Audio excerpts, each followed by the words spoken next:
In the shadows of Omaha, Nebraska, there lurked monstrosities the world had yet to fathom. It was the quintessential Midwestern town, yet beneath the serenity, a malignant darkness festered. It was here that a vile scandal of systemic sexual abuse and satanic worship unfolded within the very institutions that were meant to protect the city from itself. In the mid-1980s, the Franklin Community Federal Credit Union served the most disenfranchised and underprivileged communities of Omaha. It operated under the guidance of Lawrence E. King Jr. He was a socialite, friends with those who were in positions of power, politicians and police who found themselves indebted to his favor. King sat on the boards of charitable organizations and seemed to give back to his community. But beneath this crafted exterior pulsed a darkness accused of some of the worst crimes imaginable. Investigators initiated an audit of the credit union, uncovering malicious and grotesque deceit. King was charged with 40 counts of embezzlement, fraud, and tax evasion, stealing over $39 million. Yet, the startling revelation of his financial crimes would only be the beginning. The investigation uncovered a horrifying narrative, stitched together by the testimonies of children. They named King as the architect of nightmares like ritualized abuse, cultist ceremonies, and a web of political blackmail that implicated figures like Ronald Reagan and George Bush Sr. They described a sinister underbelly of cruelty and corruption, the aftermath of which still echoes through the nation. The story of the Franklin Community Federal Credit Union begs a profoundly unsettling question. What if the very institutions meant to protect become the architecture of unimaginable horror?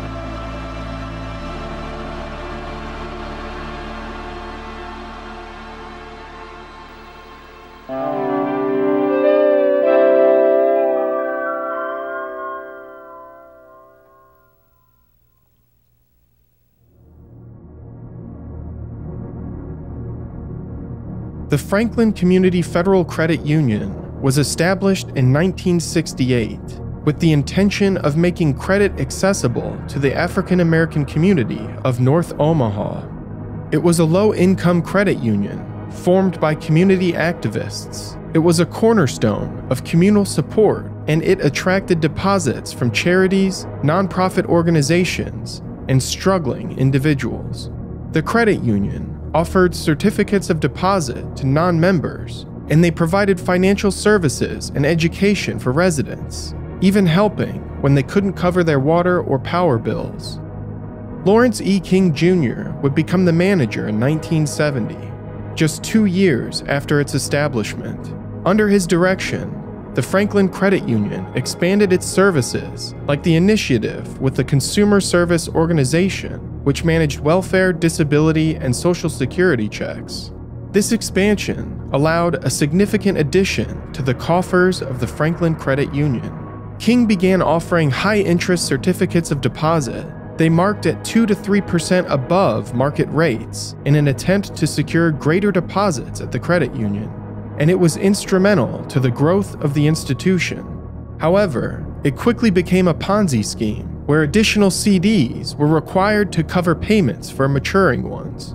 These rates attracted investments and grants from corporate powerhouses and religious organizations, securing millions for the credit union. King leveraged these perceived successes to network with the movers and shakers of Omaha, and later, the national political arena.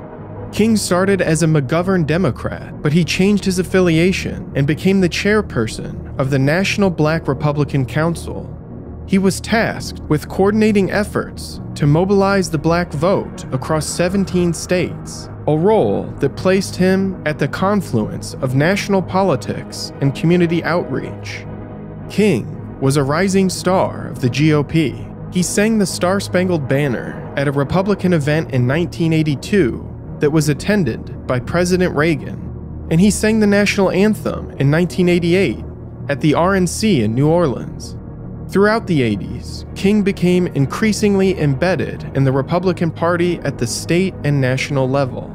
His position with the Franklin Credit Union afforded him an annual salary of $16,000 a year, but King drove a $70,000 white Mercedes, chartered private jets and limousines, and rented multiple apartments and houses in Washington, D.C. and Omaha.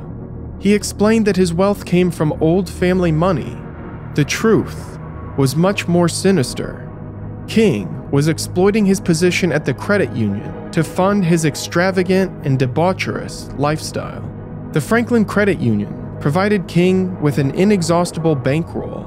He expanded into multiple business ventures, owning restaurants and bars, including Omaha's Showcase Lounge, which was known to be frequented by pimps and sex workers. He began to donate heavily to Boys Town, a large orphanage in western Omaha started in 1917 as a shelter for young boys left behind with no family after World War I. In the 1990s, it was worth $500 million. The organization had expanded to owning its own school and church, where over 500 homeless and abandoned children were housed. Still, it was considered the richest square mile in the world. King also joined the board of directors for the Omaha Girls Club.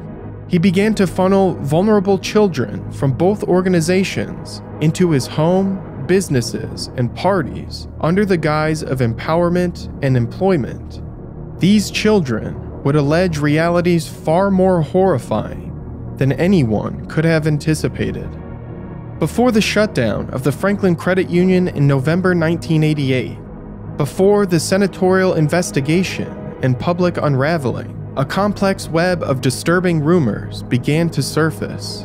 These early whispers were first shared with law enforcement officers, social workers, and foster care administrators, hinting at a deeply entrenched network of sexual exploitation, abuse, and even satanic ritual, all implicating the city's most prominent figures. These initial reports were sporadic and often dismissed or downplayed by those in positions of authority, but as more victims came forward, the horrifying scope of these allegations could no longer be ignored.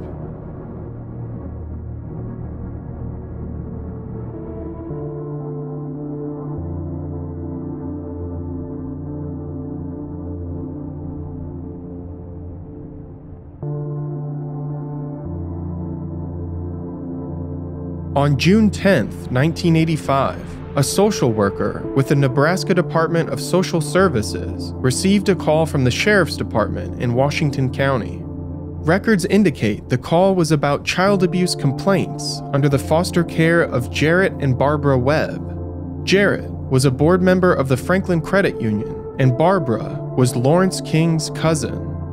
The call detailed 3 foster children who had significant bodily injuries. The children complained of abuse from their foster parents. They claimed that they had been beaten with a railroad iron and belt. The Webbs fostered 9 children, and more than half had run away from home in the past. During later investigations, DSS would remove several siblings from the home after reports from 6 of the children that they had been stripped nude and beaten for extended periods of time, and they had been denied meals. Unfortunately, the abuse didn't stop there. One victim, Lisa Webb, told Jane Tooley of the Sheriff's Department that she had been sexually abused since the age of 9. The Washington County prosecutor, Patrick Tripp, didn't believe Lisa's testimony. He required that she take 4 separate polygraph tests. She passed all 4 times, but Tripp attempted to discredit her, claiming that her story was too fantastical to be real. Tragically, this pattern of skepticism and disbelief would be a trend among investigators and prosecutors. Other children in the Webb home claimed to have found graphic images and videotapes, some portraying underage victims. They reported hearing that these materials had been produced and provided by Lawrence King.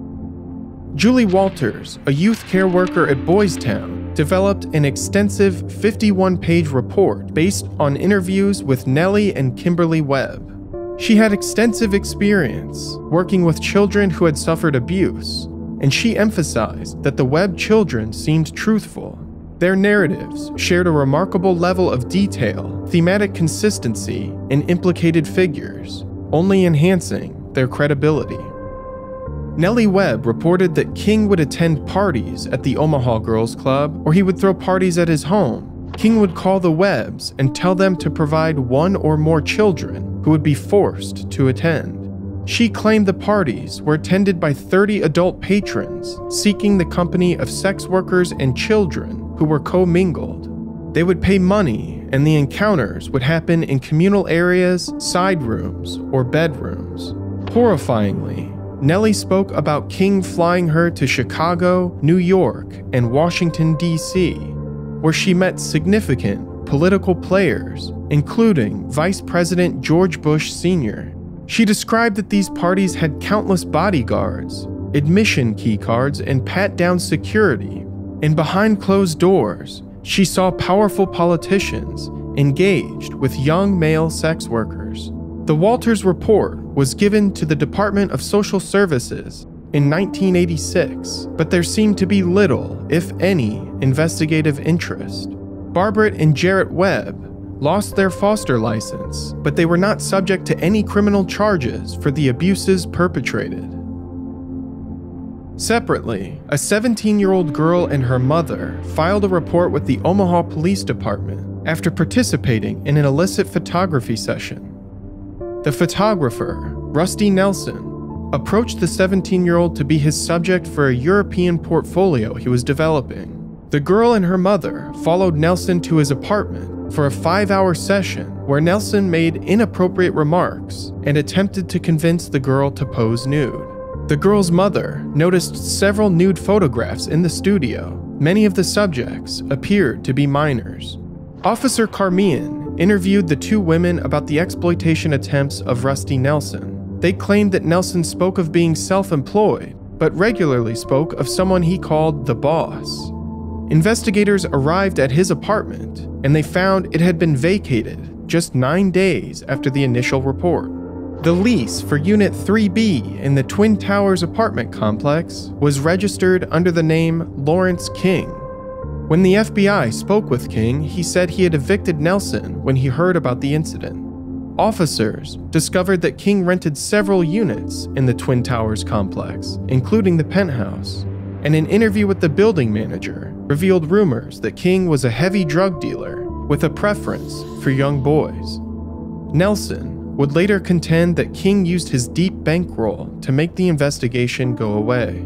Nelson would not be indicted on these charges, and he would disappear for several years before making critical contributions to the investigation in 1990.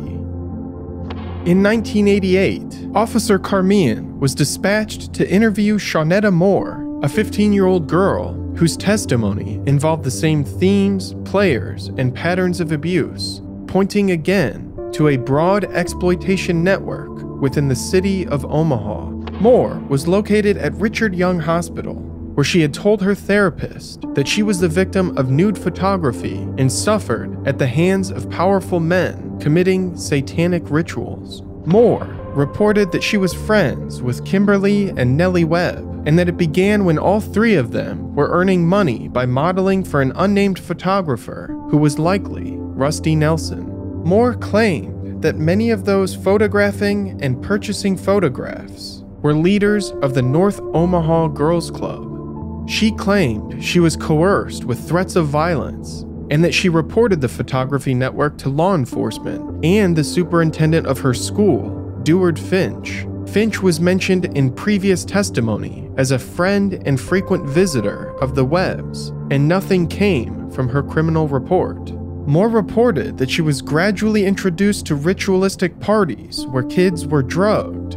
She described graphic and indecent acts performed by men at these parties, and she identified Lawrence King by name. She claimed that many of these ritualistic parties occurred at a home owned by King on Wirt Street. The investigating officer drove to the area and saw King's name printed on the awning of the home. The officer's report indicated that Moore seemed reluctant to trust, especially when King's name was mentioned, and it wasn't until later in 1988 that she was completely forthcoming. Her disturbing testimony about satanic ritual and abuse was later collected and entered into the Franklin Committee's senatorial investigation and report. Shawnetta Moore's testimony included descriptions of the homicides of several children, and she named King as a leading participant. She attended parties that were identical to the testimonies of the Webbs. She remembered votive candles scattered around the room, men cloaked in long robes, and descriptions of the rituals as power meetings. Smith recounted that she was locked in a room with a Caucasian infant and told that she could achieve great power by killing something that she really loved. The men decapitated the infant and removed the eyes before leaving the room. Smith stayed in the room overnight and described hearing whippings and beatings in the building. She was released the next day and told to return for the next power meeting. In fear for her life, she complied, and she saw the superintendent of her school and Lawrence King in attendance. She described 5 other instances of ritualistic sacrifice, the details of which are more graphic than those already cited and included prolonged acts of dismemberment and cannibalism. Officer Carmian took these initial reports and told doctors at the Richard Young Hospital that he would return for more information. However, he never did. Carol Stitt later recounted to the Franklin Committee that caseworkers, employees, and therapists called Carmian requesting that he return because Smith was still sharing new accounts. Senator Ernie Chambers would uncover that Carmian had been transferred out of investigations. Chambers would recall, "I felt he'd been transferred because he was getting too close to something, and his superiors did not want him to continue." Some questioned Moore's credibility. She had been hospitalized and suffered severe psychological trauma, and law enforcement reported that she had a history of bizarre interactions with officers. However, the Foster Care Review Board Executive Director, Carol Stitt, believed her testimony was highly credible. The chronology and the details were concrete, and they overlapped in detail with the Webbs, all of whom implicated Lawrence King. But this was only the beginning. Carol Stitt believed that the Omaha Police Department was failing to investigate thoroughly, or had even resorted to intimidating and discrediting witnesses. They seemed determined to make these stories go away. But still, the reports continued to grow in number. In May 1988, Kirsten Hallberg, an employee at Richard Young Hospital, reported 7 additional witnesses who had similarly horrifying and disturbing accounts connecting back to Lawrence King. Accounts that would soon be made public.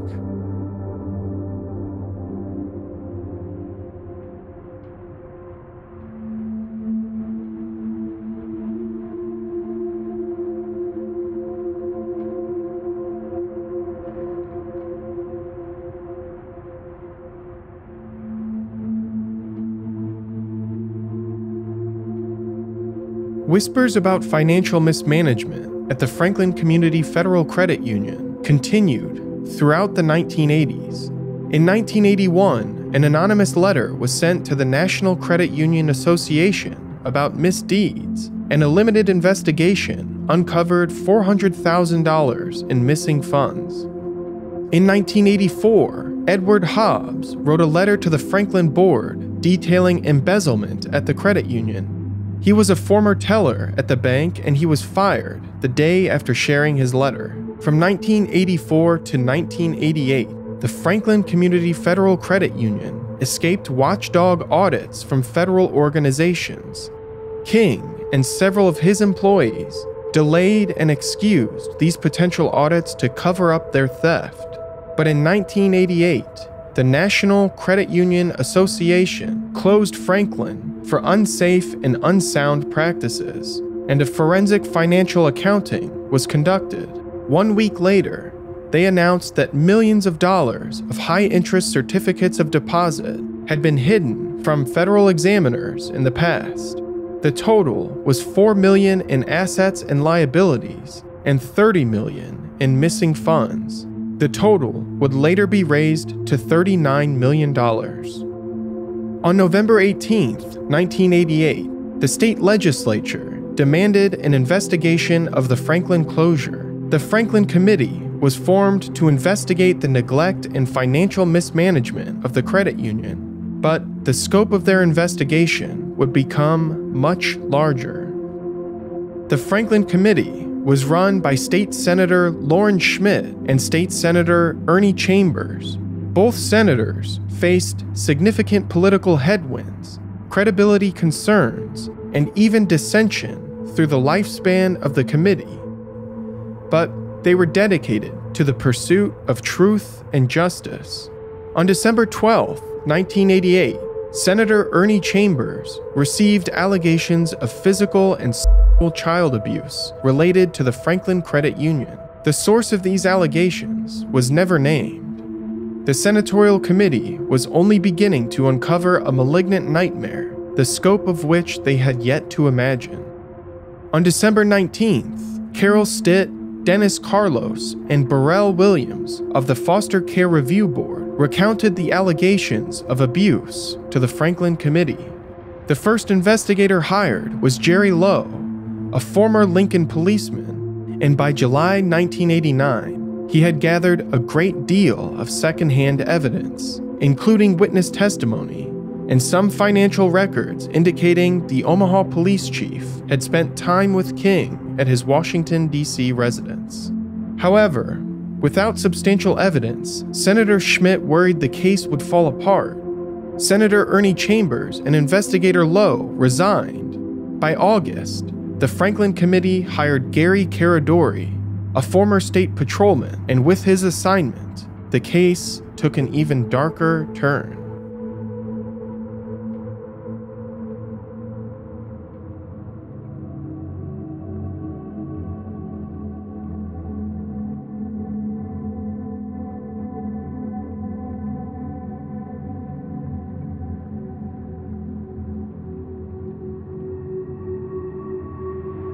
Gary Caradori made public appeals for information, calling for victims to come forward. He networked with disgruntled social workers and advocates to identify potential victims who were hesitant to come forward. Despite the resistance and skepticism of law enforcement, he made connections with Omaha police officers and agents who reported on abuse. This holistic approach, combined with previous evidence, allowed Caradori to find and identify victims who were willing to go on the record. 4 victims allowed their testimony to be video and audio recorded. They were Alicia Owen, Troy Boner, Danny King, and Paul Bonacci. Caradori and his assistant Karen Ormiston interviewed 21-year-old Alicia Owen at the Women's Reformatory in York, Nebraska. Owen was reluctant to involve herself initially, but on November 7, 1989, she told Caradori that she had become involved with Lawrence King in August 1983, when she was just 14 years old. Troy Boner and another boy from Boys Town had invited her to a party at King's penthouse in the Twin Towers complex, just a few floors away from where photographer Rusty Nelson had been investigated. She identified prominent businessmen like Alan Baer and Harold Anderson, and the police chief, Robert Wadman. The following accounts are deeply disturbing. While her first party was in August, Owen attended multiple parties at the Twin Tower penthouse. They had fewer than 10 adults, with nearly twice as many minors, reportedly around the ages of 14 or 15. The same men were often in attendance. These parties were well stocked with drugs and alcohol, and the room featured a television set which played pornography. Owen remembered seeing many boys in varying states of dress. The boys would often be sitting in the laps of men. Attendees would retreat to back bedrooms, or other times the abuse would occur in the main room, in front of others. Owen described being assaulted by Police Chief Wadman on multiple occasions. During her taped recounting, she would request moments to stop and regain her composure. She claimed that Wadman is likely the father of her child. Owen confirmed what many of the other testimonies had already stated. She recounted private flights with King to Los Angeles, where she was victimized by violent men. This story would be corroborated by another witness interviewed by Caradori. When asked about satanic activity, Owen described a house in Leavenworth where a pentagram was painted on the kitchen floor. The home was filled with demonic pictures, and she mentioned a man named King's Horses who frequently attended the parties and oversaw King's dirty work. She claimed that King's Horses was deeply involved in occult ritual. Rusty Nelson and Lawrence King directed photography sessions at many of these parties, and Owen was forced to participate or receive physical beatings. She speculated that Nelson kept the negatives of these sessions to blackmail King. With the resulting testimony from his first witness, Caradori would recommend 62 individuals and documents to be subpoenaed, and he provided a list of alleged perpetrators, including Lawrence King, Police Chief Wadman, Harold Anderson, Alan Baer, Superintendent Deward Finch, Peter Citrone, and Judge Theodore Carlson. Caradori was directed by Owen to speak with Troy Boner. He visited Troy's mother, who described him as a boy with a great weight on his shoulder who was unwilling to share. On November 25th at 4 a.m., Troy called Caradori and the two spoke for an hour. Troy seemed paranoid, interrogating Caradori on his intentions and affiliation with law enforcement.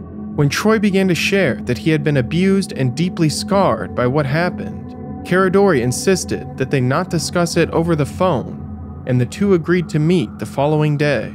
Caradori videotaped the conversation with his second witness on November 25th, 1989. Troy corroborated much of Owen's testimony, although some dates did not match. He confirmed that he had witnessed Police Chief Wadman assault Owen, and he named many of the same locations that Owen had mentioned. Troy explained that it began when he met Alan Baer in 1983. Another boy had taken him to an apartment on the second floor of the Twin Towers complex and introduced him to Baer, where he was abused and paid several $100s per meeting. Baer gave a picture of Troy to Lawrence King, and King approached him at the Max Bar, a prominent bar in the gay community.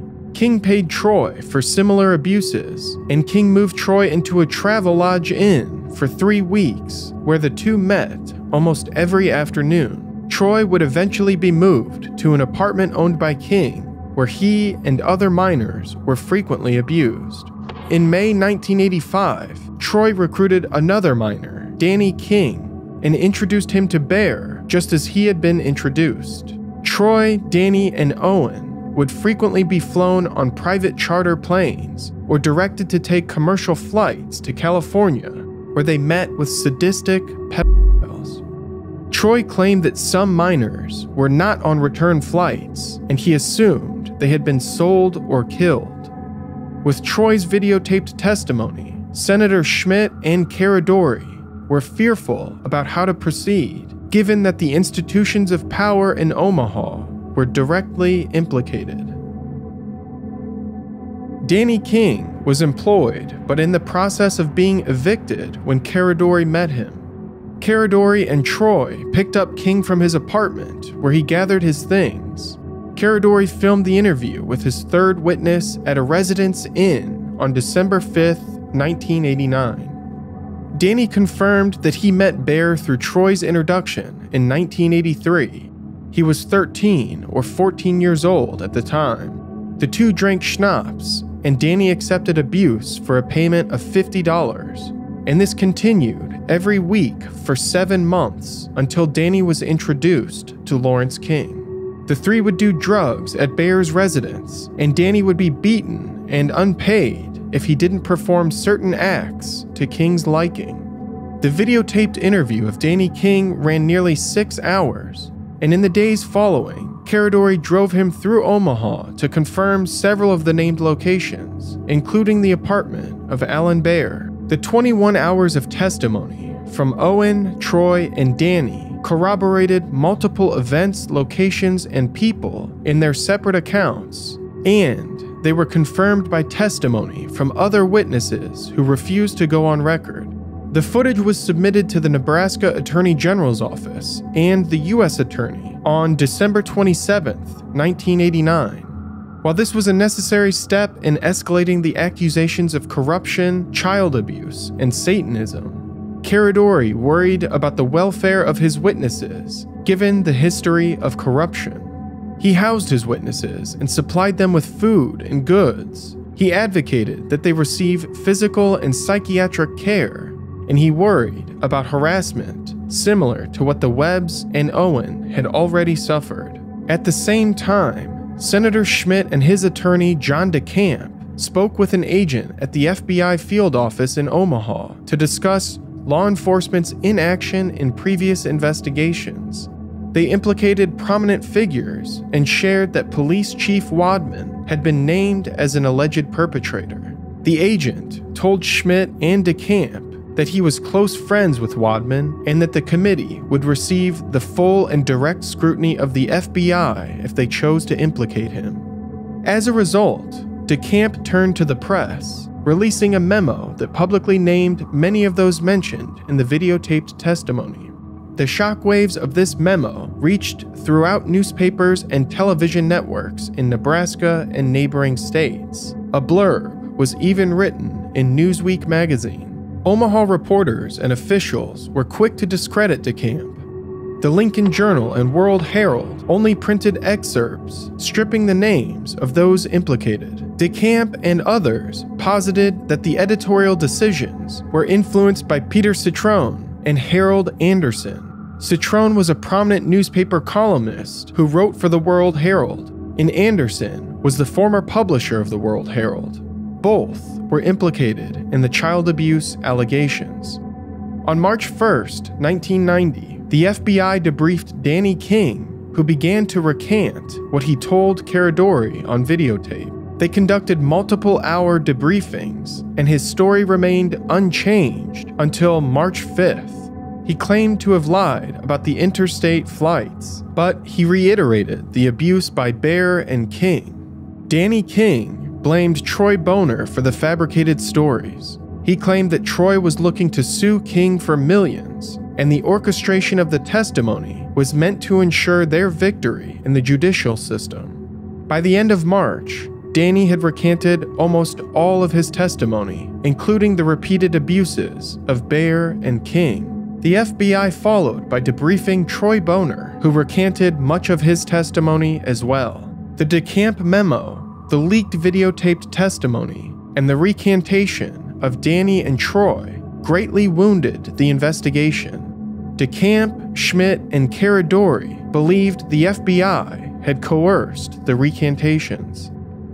Caradori met with Paul Bonacci on May 10, 1990, after getting his name from a member of the Concerned Parents Organization. Bonacci was in the Lincoln Correctional Center for 2 charges of sexual assault on a child. The victims were 13 and 9 years old. Bonacci was evaluated by a court-appointed psychiatrist and diagnosed with what was formerly known as multiple personality disorder, but what is now known as dissociative identity disorder.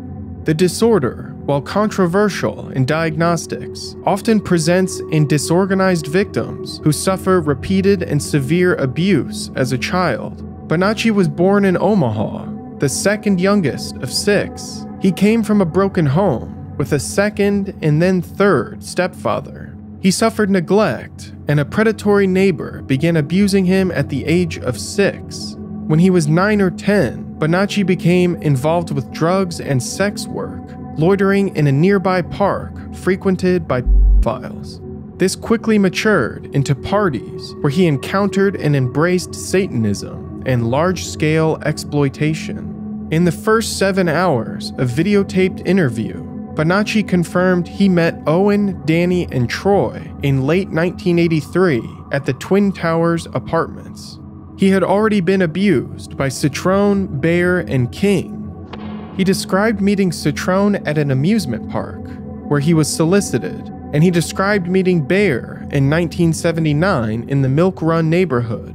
Bonacci was just 12 years old when he was abused by Bear and paid $20. He remembered that the encounters frequently included sadistic abuse like beatings, cuttings, and burnings. Bonacci claims that his affiliation went on to include cross-country flights to California, D.C., and Des Moines, the same locations cited by the other witnesses. In one particularly brutal recounting, Bonacci claims a camera crew followed them to a remote area outside Sacramento. One of the boys was placed in a cage, and the other two were instructed to beat and abuse him. A particularly sadistic man joined the assault before shooting one of the boys with a handgun. The other two were instructed to continue their abuse afterwards. That night, Bonacci would unsuccessfully attempt suicide in the hotel bathroom, resulting in a 2-day stay in a California hospital.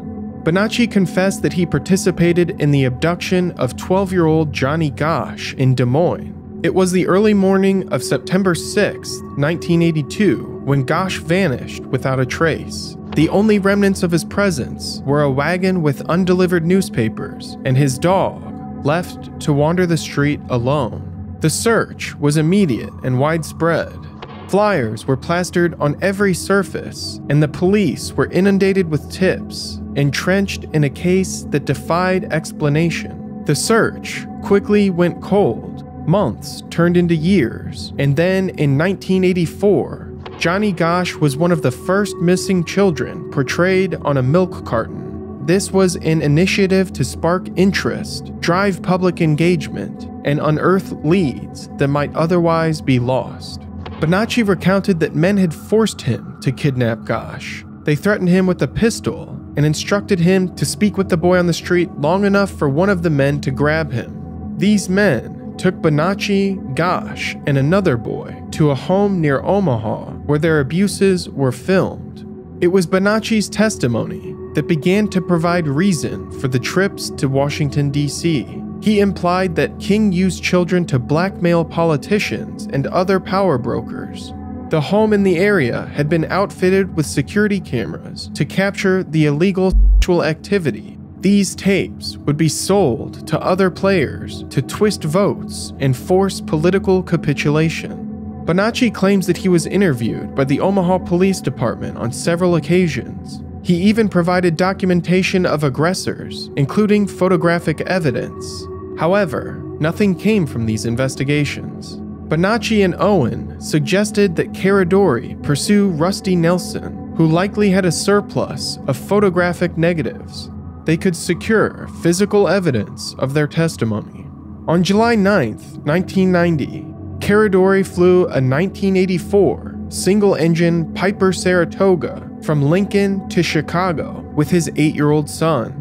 They were going to attend the MLB All-Star Game. Caradori told his wife that he would be meeting Rusty Nelson while in Chicago.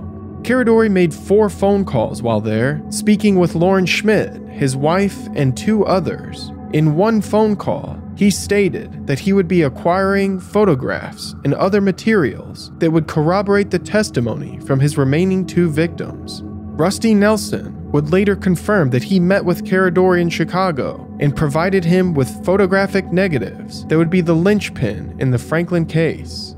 The All-Star Game ended around 11:45 p.m., and the Caradoris departed Chicago's Midway Airport at 1:51 a.m. An hour later, the plane crashed in a cornfield in Ashton, Illinois. Debris was scattered up to 1,800 feet from the fuselage, and an investigation determined that the plane had broken up mid-flight.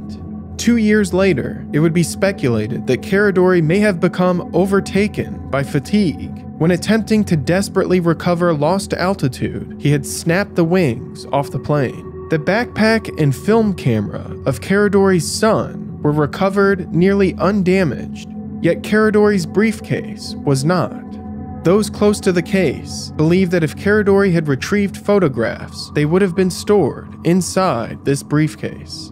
The following day, FBI agents, armed with a subpoena, arrived at Caradori's office, requiring the surrender of all evidence related to the Franklin case, as well as any phone logs and financial documents related to Caradori's investigations. Senator Schmidt feared that Caradori's death was one more example of corruption and cover-up. The committee hired former CIA Director William Colby to investigate the plane crash. During his tenure with the CIA, Colby notably devoted outsized resources to Operation Phoenix, which sought to disrupt the political and social support system of the Viet Cong by infiltration, assassination, torture, and more. The program resulted in over 25,000 deaths, many of whom were civilian non-combatants. Colby later became outspoken about the CIA's practices, and he received tremendous political and social pressure to keep his secrets. Colby, familiar with the pressures of political conspiracy, warned DeCamp and Schmidt about the forces at play. Colby investigated Caradori's plane crash and could not find evidence to indicate tampering with the plane. However, it's rumored that he told 3 members of the Franklin Committee that he believed Caradori had been assassinated. Mysteriously, Colby would take a solo canoe trip near his Maryland home in 1996, and he would go missing, only to be recovered 9 days later. There were no witnesses, and the scene was not thoroughly investigated, as authorities believed it was a stroke or accidental drowning. His life jacket was missing from his shed, but it was not recovered with his belongings.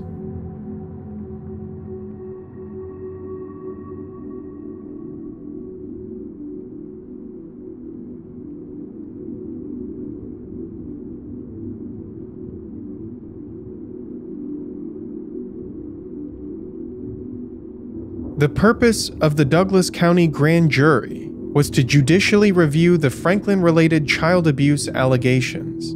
The grand jury proceedings would be private, and they would make decisions on who to indict to stand trial as criminal defendants.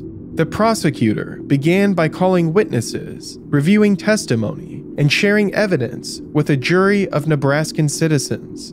They began by reviewing the earlier allegations of the adopted Webb children, and they released an interim report that would be used to indict Jarrett Webb on third-degree sexual assault charges against his adopted daughter, Lisa. This interim report was released to ensure charges could be filed before the statute of limitations expired the possibility. The grand jury spent the majority of their time reviewing Caradori's videotaped interviews. The witnesses themselves appeared before the grand jury, and Danny and Troy upheld their recantations. Their testimony was meant to discredit Owen and Bonacci. Troy claimed that Owen had called him and fed him the information contained in his 7-hour taped interview, and Danny echoed these claims during his short time on the stand. Owen spent 2 days testifying, and she was questioned about her history of psychiatric hospitalizations, drug use, financial fraud, and more. Bonacci testified, but his history of sexual offenses and psychiatric diagnosis greatly damaged his credibility. The Douglas County Grand Jury released its final report on July 23, 1990, less than 2 weeks after Caradori's death. The subsequent publication of the World Herald read, "Grand Jury says abuse stories were a carefully crafted hoax." The report claimed that child abuse allegations related to King were nothing more than rumor. It claimed to have found no evidence of any children being transported on interstate flights, despite passenger manifests and pilot interviews missing from admitted evidence. The report concluded that Lawrence King had used money to solicit and procure men in their late teens and early 20s, which was considered adult pandering. King was not prosecuted because of the pending federal financial case that would result in his conviction. Instead, the jury indicted Alicia Owen on 8 counts of perjury, Paul Bonacci on 3 counts of perjury, and Alan Baer for 2 counts of adult pandering. In 1991, King was convicted of embezzling over $39 million from the Franklin Community Federal Credit Union. The court found him guilty of making fraudulent financial transactions and misappropriating funds, which led to the credit union's insolvency and subsequent federal takeover. King was sentenced to 15 years in prison, a judgment that aimed to hold him accountable for the financial damages his actions caused. In addition to his prison sentence, King was ordered to make restitution, although the prospect of recovering the embezzled funds was considered slim due to the scale of his theft and his depleted resources.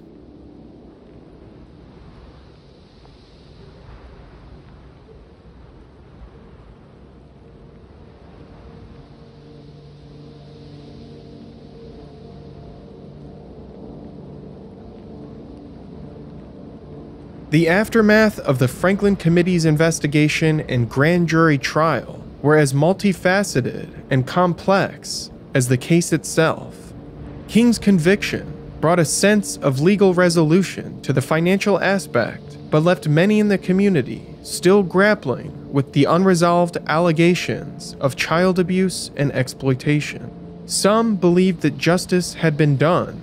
They believed that the allegations of child abuse had come from compromised witnesses, the testimonies of children who had suffered difficult lives by any measure, compounded by drug use, sexual abuse, and more. They believed that these children had suffered greatly, but they had ultimately been confused or coached by investigators and social workers. Satanic panic was at its peak in the 1980s and 1990s. It was a period of heightened fear about demonic ritual abuse, and it had become public hysteria. In short, they believed that the stories were too salacious and sensational to be true. Others found the testimony of the videotaped witnesses to be compelling. They pointed to historical precedents for cover-up, indicating that those in positions of power wielded undue influence to dismiss and discredit witnesses. They believed that law enforcement had been deliberately inept, and the system had not only failed to find justice, but actually contributed to the harm of the outspoken victims. In 1994, a British television company known as Yorkshire Television produced a documentary titled Conspiracy of Silence. The documentary was developed in cooperation with the Discovery Channel. It sought to publicize and explore the allegations of child abuse and exploitation surrounding the Franklin scandal. It was scheduled to air on Discovery, and the event was printed in the TV Guide for its debut time slot. At the last minute, the Discovery Channel unexpectedly pulled the documentary from the broadcast schedule shortly before its airing. While the official reason was not named, it's believed that legal and political pressures were responsible. The suppression of the documentary is one more talking point for those who believe the Franklin scandal was the result of a widespread cover-up. Additionally, there are 15 suspicious deaths connected to Franklin.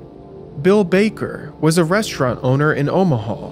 Baker knew King and was a partner in his pornography operations. He was found shot in the back of the head. Sean Boner was the brother of Troy Boner.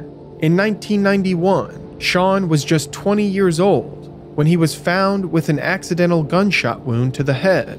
Investigators told reporters that Sean had fired the weapon himself. He was found slumped on the couch. Sheriff Pat Thomas claimed that it appeared Sean had been drinking and must have believed the gun was empty at the time.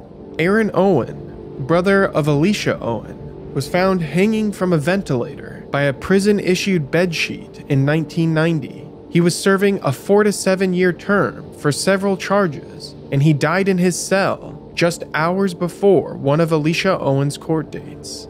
Claire Howard was Alan Baer's former secretary. She had access to his schedule and personal information, revealing his attendance of King's parties and prior relationships with underage boys. She mysteriously died in her sleep in 1991. Several of King's former associates perished under suspicious circumstances. Dan Ryan was found suffocated in his vehicle. Charlie Rogers was shot with a shotgun, which was ruled a suicide. Joe Malek was found with a gunshot wound, which was also ruled a suicide. Curtis Tucker was thrown or jumped from the window of a Holiday Inn. Others, who were only tangentially related to the case, also had bizarre circumstances of death. Mike Lewis was a caregiver for Shawnetta Moore. He died of a severe diabetic reaction. Bill Skoleski was an Omaha police officer who had been conducting his own investigation into King, and he died of a cardiac event. Kathleen Sorensen had fostered Nellie and Kimberly Webb after they left the care of Jarrett and Barbara Webb. Sorensen died in October 1989 in a two-car collision just 2 miles east of Arlington, Nebraska. Sorensen collided with another vehicle when it crossed the center line and hit her head-on. Lastly, Harmon Tucker, who supervised vocational schools in the area, was reported missing on October 18, 1988. He was found on November 1st along a logging road 1,400 miles away from Omaha. Tucker was found by hunters with a .22 caliber gunshot wound to the head, just a few miles away from hunting grounds frequented by Harold Anderson. The circumstances surrounding these deaths forge an alarming pattern, and they underscore the chilling possibility that these were calculated acts. What truths were buried with the deaths of these individuals, and what truths were still waiting to be uncovered? In the years following the Franklin scandal, Paul Bonacci served his time for his convictions. He filed a federal suit against Lawrence King and won because King refused to appear in court. Bonacci was awarded a $1 million settlement, but it's unclear how much of this money, if any, was ever collected. In 1997, Noreen Gosch had survived a divorce and moved into an apartment on her own. It was 15 years after the disappearance of her son, Johnny Gosch, and she was trying to put the pieces of her life back together. She claims that 2 men appeared at her door in the middle of the night, and she recognized one of them as her son almost immediately, which was confirmed when he revealed an identifiable birthmark on his chest. Gosch traveled with another man who spoke very little. He didn't mention his living situation or the abuses he had suffered, but he did confirm much of Paul Bonacci's story about his abduction. They only spoke for a few hours before Gosch left, claiming that he was on the run from his abductors and he would not be safe until the perpetrators were brought to justice. Paul Bonacci is 57 years old now. He has a family of his own, and he still lives in Nebraska. He was briefly interviewed in 2023 about the aftermath of the Franklin scandal and the Gosch abduction. Bonacci confirmed Noreen's story. He claims that he has been visited by Gosch between 15 and 20 times, the last being in 2018. He stated that Gosch is afraid to come out of hiding, afraid that his name will be added to the list of suspicious deaths. As long as Gosch lives, so does a version of the truth. The aftermath of the Franklin scandal remains unresolved, a sorrowful litany of unanswered questions. Although King was convicted for embezzlement and conspiracy to defraud the United States, the deeper, more disturbing accusations of systemic sexual abuse, corruption, and ritualistic worship remain. The question of whether the truth was inherently hidden or deliberately obscured remains one of the Franklin scandal's most enduring mysteries. It is a haunting reflection about the nature of power and the potential for darkness. It's a chilling reminder that the very institutions designed to uncover the truth can sometimes seek to obscure it.